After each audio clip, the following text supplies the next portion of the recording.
बिस्मिल्लाहिर्रहमानिर्रहीम, अस्सलाम वालेकुम। मेरे बड़े दिनों से दिल कर रहा था कि शायद आजकल फारिगी बहुत है, आइसोलेशन पे बंदा सोसाइटी के और अपने मामलात और अपने दाएं बाएं के लोगों को नोट करता है, अपने आप को नोट करता है। तो एक पॉइंट था, शायद हम हर कोई इस पे अबूर रखता है लेकिन शायद बोलते नहीं हैं। तो मैंने कहा वक्त भी है, मौका भी है, तो बात ही कर देते हैं। दो चीज़ें, एक है एग्जीजरेशन, इंग्लिश का वर्ड, यानी एक की चार लगाना, और एक है प्रीटेंशन, यानी झूठी बात को इस तरह बयान करना कि वो सच्ची लगने लग जाए। एग्जैजरेशन आखिर स्टार्ट कहाँ से होती है, यानी एक की चार लगाना हम स्टार्ट कहाँ से करते हैं। और आम फहम में ये इतना आसान हो चुका है जो दर हकीकत झूठ के ही ज़ुमरे में आता है। फॉर इंस्टेंस, किसी के सर पे चोट लग गई है तो हम अपनी बात का वज़न ज़रा बढ़ाने के लिए कहेंगे उसका सर फट गया है। और फटने का आपको पता है इम्पैक्ट क्या आता है? इंसान तस्वीरों में सोचता है ना, हमेशा उसकी सोच किसी वर्ड्स या किसी गैजेट के साथ नहीं है, वो पिक्चर्स के साथ है। फट गया, फटने से मुराद ये है कि कोई बहुत बड़ा धमाका हो गया। हालांकि सिर्फ ये कह दिया जाए कि सर पे चोट लगी है तो सीरियसनेस भी उतनी होगी और माहौल में कोई ख़ास पैनिक भी नहीं होगा। बंदा उठेगा, उस शख्स को उठाएगा और डॉक्टर के पास ले जाएगा। ठीक है, तो ये अल्फाज के चुनाव हैं जो चुनते हुए हमें थोड़ी एहतियात करनी चाहिए, लेकिन हम नहीं करते। जैसे एक और चीज़, बंदे का थोड़ा सा ना उंगली कट गई, सारा हाथ कट गया, ऐसे ही बोलते हैं ना। हालांकि उंगली पे थोड़ी चोट आई है या उंगली पे थोड़ा कट लगा है तो थोड़े बैंडेज लगा लेंगे, काफ़ी। थोड़ा सा दूध उबल रहा था, थोड़ा सा देगची से बाहर निकल गया, सारे का सारा दूध ही गिर गया है, उससे थोड़ा सा दूध गिरा है। तो ये वो अल्फाज है जो हम आम फहम में हम हमारे बच्चे, हमारे मुलाजिम बोलते हैं। और जब ये प्रैक्टिस इतनी ज़्यादा तवातुर से हो रही हो तो फिर सोसाइटी में जाके हम जैसे लोग ही अच्छा कंट्रीब्यूट नहीं करते। मैं एक मुख्तलिफ एग्जांपल्स दी, यार मैं इतनी देर से तुम्हारा इंतज़ार करता, मेरा तो सारा पेट्रोल जल गया, हालांकि 10 मिनट वेट किया होगा तो आधा लीटर जला होगा। तो मैं ये कह सकता यार पेट्रोल काफ़ी सड़ा है, यार काफ़ी था ना। मगर हम एक्चुअली मसला भी ये, हम अब इस हद तक इसकी प्रैक्टिस हो रही है, जैसे मैं भूख से मर रहा हूँ, अरे भाई मुझे ज़्यादा भूख लगी है कहना काफ़ी है। मरना मुरने में एकदम लाशें लूशें आपके सामने नज़र आ जाती है ना कि बस ये बंदा अभी जाने वाला है, तो सिर्फ मुझे शदीद भूख लगी है, ज़्यादा भूख लगी है काफ़ी था। फिर इससे ये होता है कि जब हम ये प्रैक्टिस कर रहे होते हैं ना, तो फिर जब हम बड़े हो जाते हैं तो फिर हमारी औलादों को भी वो बात उस तरह समझ नहीं आती। अब हमें कहना पड़ता है ये ना करो नहीं तो मर जाओगे।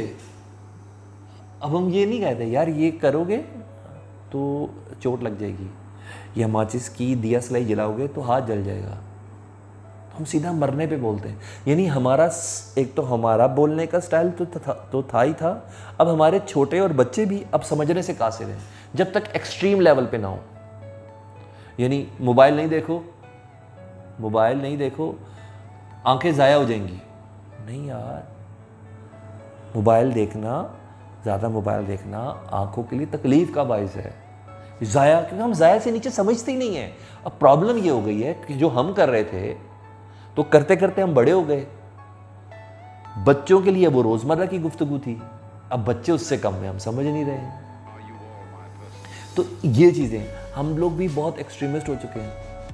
मेरा ख्याल है कि मैं ये बात करने का मकसद ये था कि ये है प्रॉब्लम, इसको किसी हद तक अगर हम सुलझा लें, 2 4 10 बंदे भी समझना शुरू हो जाएं कि हाँ, तो इसका मतलब है कि एक चेन डेवलप हो सकती है।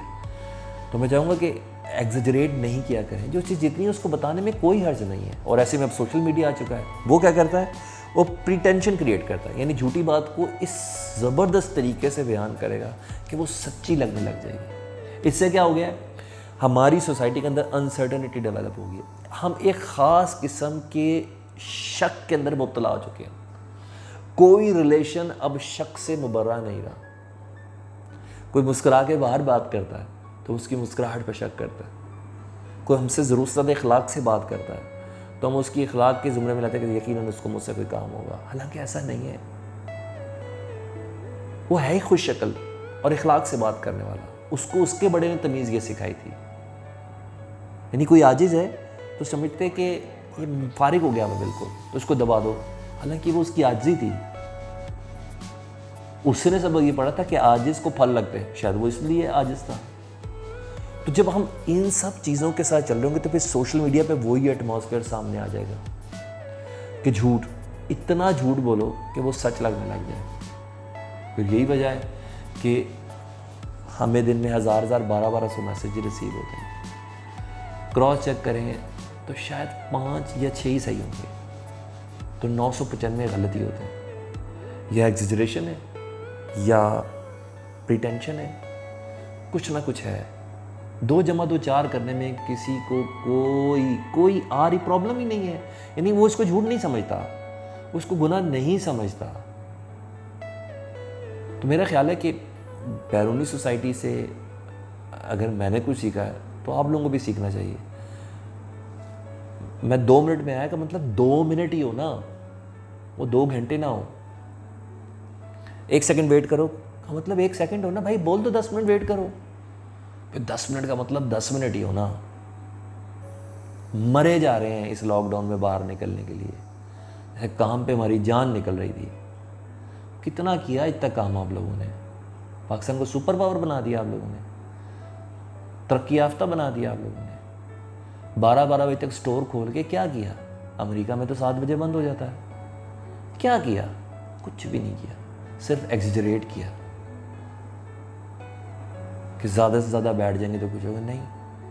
जो रिस्क 7 बजे तक मिलना है वो 12 बजे तक भी वही मिलना है, उसके लिए कोई ऐसा मसला नहीं है। तो ये प्रैक्टिस है, इसको प्रैक्टिस करें। और मेरा ख्याल है कि सोसाइटी में अगर ये 1 की 4 लगाना और झूठे को इस हद तक झूठी खबर को सच करके झूठी खबर को बोलना कि वो सच लगने लगे, ये एक अलमिया है।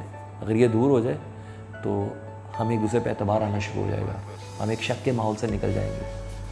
यही शक जो दफ्तर से शुरू होता है फिर घरों में दाखिल होता है, फिर औलादों में दाखिल होता है, दोस्तों में दाखिल होता है, और शक रिश्ते खा जाता है।